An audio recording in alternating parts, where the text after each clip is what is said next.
प्रश्न नंबर 601, जैनों के अनुसार निम्नलिखित में से कौन एक बहु देशव्यापी अस्तकाय द्रव्य अपवाद है? तो किसका अपवाद है? पुद्गल का, जीव का, आकाश का, काल का। तो जैनों के अनुसार निम्नलिखित में से कौन एक बहु देशव्यापी अस्तकाय द्रव्य अपवाद है? तो वह है आपका नंबर डी, काल।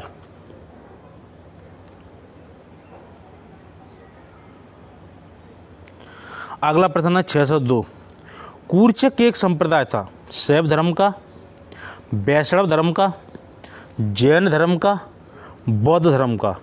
तो कूर्चक एक संप्रदाय था, वह था आपका जैन धर्म से संबंधित। अगला प्रश्न है 603, जैन धर्म का आधारभूत बिंदु है निष्ठा, कर्म, अहिंसा, विराग।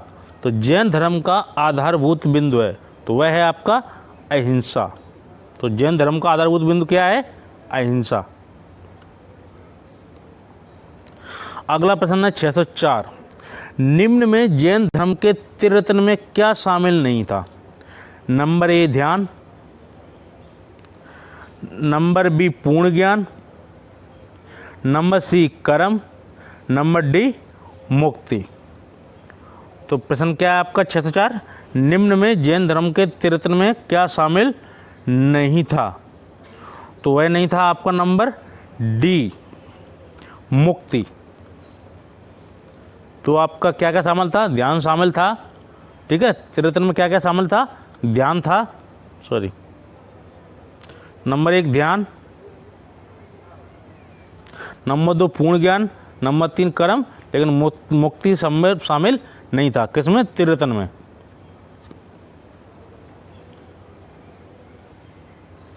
अगला प्रश्न है 605, त्रिरत्न सिद्धांत सम्यक धारणा, सम्यक चरित्र, सम्यक ज्ञान जिस धर्म की महिमा है वह है ईसाई धर्म, बौद्ध धर्म, जैन धर्म, उपरोक्त में से कोई नहीं। तो त्रिरत्न सिद्धांत सम्यक धारणा, सम्यक चरित्र, सम्यक ज्ञान जिस धर्म की महिमा है वह है आपका जैन धर्म। अगला प्रश्न है 606, निम्नलिखित में से कौन सा धर्म विश्व विनाशकारी प्रलय की अवधारणा में विश्वास नहीं करता? जैन धर्म, बौद्ध धर्म, हिंदू धर्म, इस्लाम। तो निम्नलिखित में से कौन सा धर्म विश्व विनाशकारी प्रलय की अवधारणा में विश्वास नहीं करता? तो वह नहीं करता आपका जैन धर्म।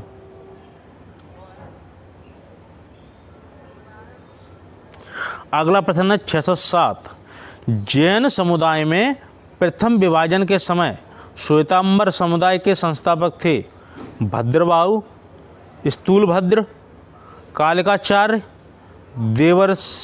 देवऋषि क्षमीवर्मन। तो जैन समुदाय में प्रथम विभाजन के समय श्वेतांबर समुदाय के संस्थापक थे, तो कौन थे? वो थे आपके number B, Sthulabhadra.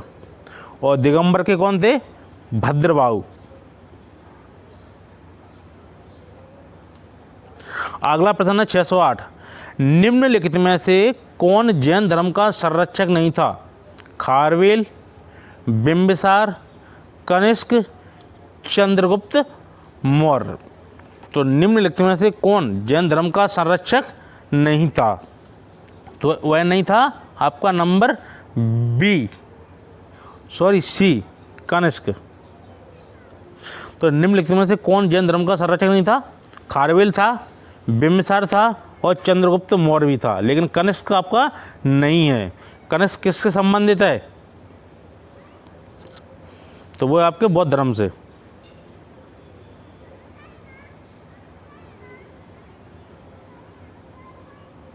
Sorry, Kanishka आपका संबंध है ब्राह्मण धर्म से।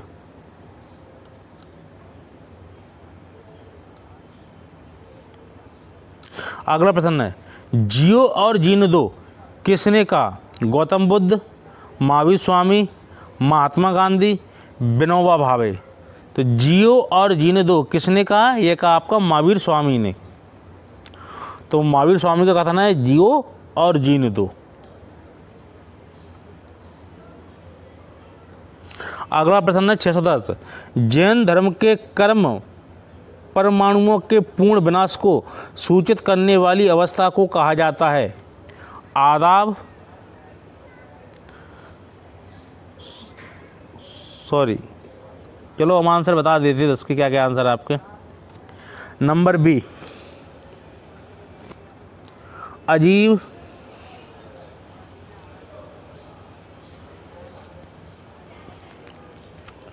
नंबर सी जीव, नंबर डी निर्जरा।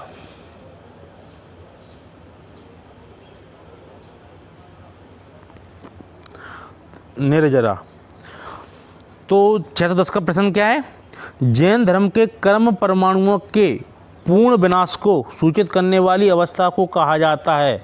तो वह कहा जाता है निर्जरा, डी ऑप्शन। ठीक है,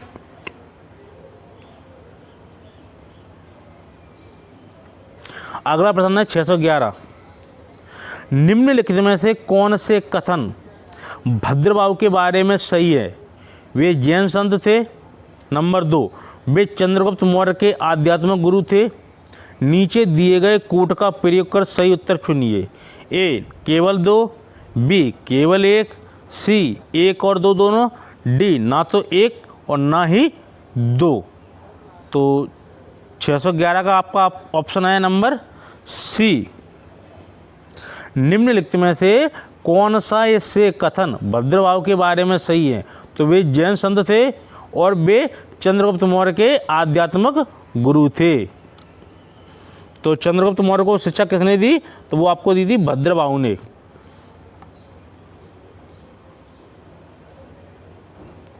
अगला प्रश्न है 612, जैन धर्म में पूर्ण ज्ञान के लिए क्या शब्द है? रतन, जिन, कैवल्य, निर्माण। तो जैन धर्म में पूर्ण ज्ञान के लिए क्या शब्द है? वह आपका सी कैवल्य। तो जैन धर्म में पूर्ण ज्ञान के लिए कैवल्य शब्द का प्रयोग किया जाता है, कैवल्य। अगला प्रश्न है 613, महावीर के अनुसार मानव जीवन के वास्तविक उद्देश्य संसार से मुक्ति प्राप्त करने को इस प्रकार कहा गया है? निर्वाण, जिन, कर्म और कैवल्य। तो 613 का क्या ऑप्शन है? एक बार प्रश्न आप देखिए, महावीर के अनुसार मानव जीवन के वास्तविक उद्देश्य संसार से मुक्ति प्राप्त करने को इस प्रकार कहा गया है कि, तो आपका ऑप्शन होगा नंबर डी कैवल्य।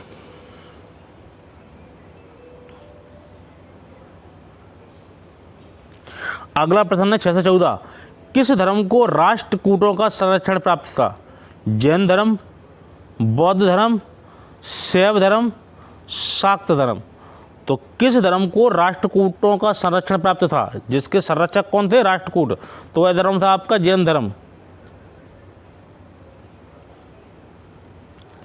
अगला प्रश्न है 615, श्रवणबेलगोला स्थित है गुजरात में, तमिलनाडु में, कर्नाटक में, आंध्र प्रदेश में। तो श्रवणबेलगोला स्थित है वह है आपका नंबर सी कर्नाटक में।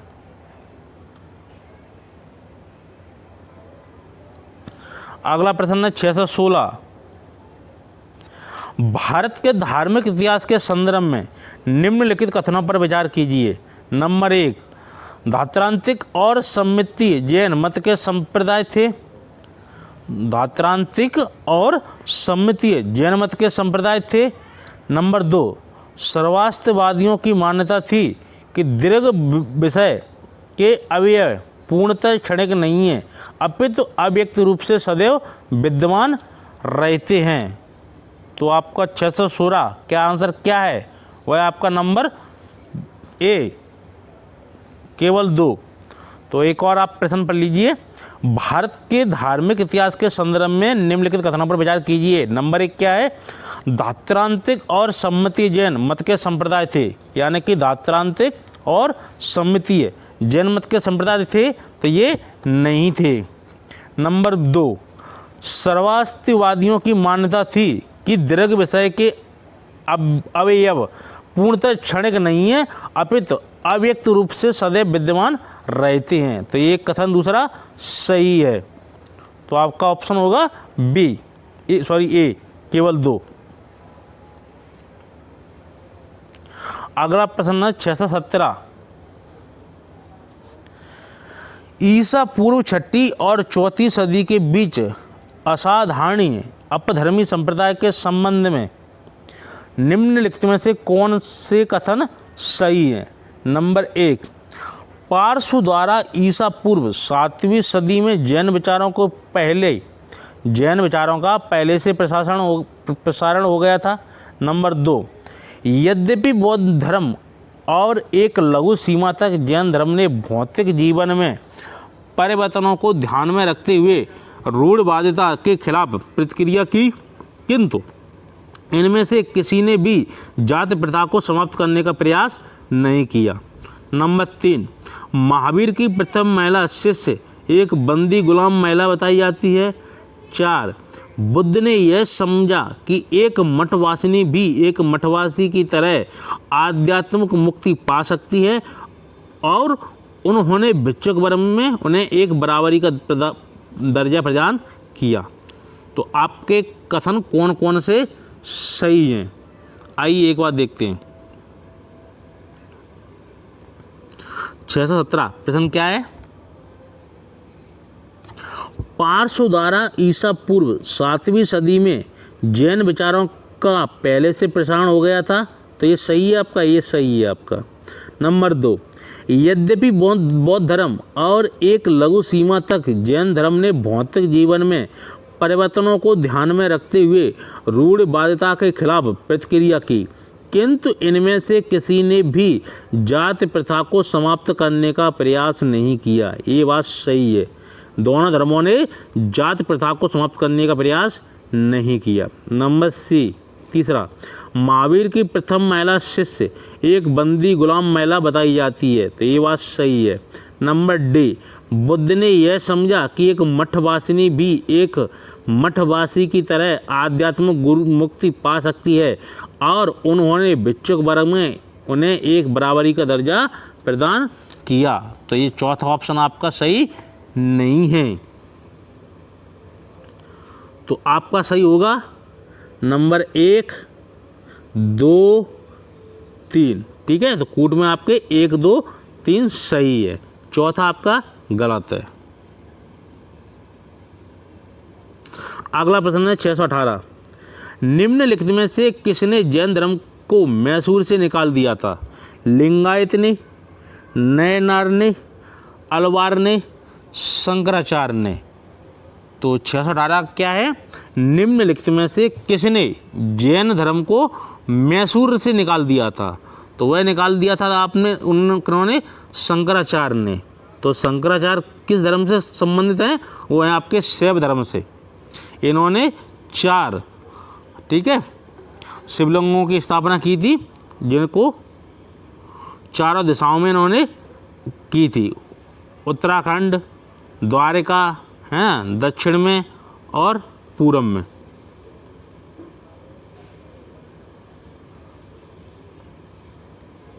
अगला प्रश्न है 619। निम्नलिखित में से कौन जैन धर्म के अंत चातुष्ट में सम्मिलित नहीं किया गया है? अनंत ज्ञान, नंबर बी अनंत शांति, नंबर सी अनंत दर्शन और नंबर डी है आपका अनंत वीर्य। डी,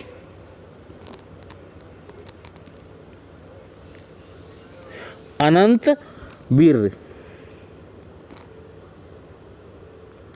तो निम्नलिखित में से कौन जैन धर्म के अनंत चतुष्ट में सम्मिलित नहीं किया गया है? तो वह नहीं किया है आपका नंबर बी अनंत शांति।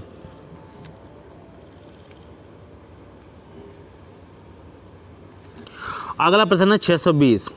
निम्नलिखित राजाओं में से कौन जैन धर्म का संरक्षक था? हर्ष, अशोक, पुलकेशन द्वितीय, खारवेल। तो निम्नलिखित राजाओं में से कौन जैन धर्म का संरक्षक था? वह था आपका नंबर डी खारवेल। तो खारवेल कहाँ से संबंधित है? वह आपका उड़ीसा में कलिंग राज साम्राज्य से, कलिंग, ठीक है, जनपद था। अगला प्रश्न है 621, लुम्बिनी गौतम बुद्ध का जन्म स्थान था, इसका समर्थन किसके एक अभिलेख से होता है? कनिष्क, अशोक, हर्ष, धर्मपाल। तो ये किसके होता है? अशोक से। तो प्रश्न एक बार और देखिए अब 621, लुम्बिनी गौतम बुद्ध का जन्म स्थान था, इसका समर्थन किसके एक अभिलेख से होता है? वह अभिलेख था अशोक का। अगला प्रश्न है 622, गौतम बुद्ध की मां किस वंश से संबंधित थी? माया वंश, शाक्य वंश, लिच्छवी वंश, कोलीय वंश। तो गौतम बुद्ध की मां किस वंश से संबंधित थी? तो वो थी आपकी नंबर डी, कोलीय वंश से। तो गौतम बुद्ध की मां थी कोली वंश से संबंधित। नंबर 623, बुद्ध का जन्म हुआ था लुम्बिनी में, वैशाली में, कपिलवस्तु में, पाटलिपुत्र में। तो बुद्ध का जन्म हुआ था, वह हुआ था आपका कहाँ? लुम्बिनी में। नंबर ए, लुम्बिनी कहाँ है? ये नेपाल के तराई प्रदेश में है।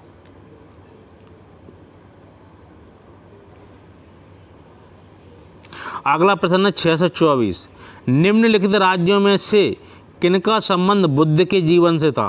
अवंती, गांधार, कौशल, मगध। नीचे दिए गए कूट का प्रयोग कर सही उत्तर चुनिए। केवल 2 3, 1 2 और 3, 1 3 और 4, केवल 3 और 4। तो आपका ऑप्शन है नंबर डी, 3 और 4। निम्नलिखित राज्यों में से किनका संबंध बुद्ध के जीवन से था? तो बुद्ध के जीवन से था कौशल का और मगध से। ठीक है, दोनों से संबंध था, कौशल से भी था और मगध से भी था।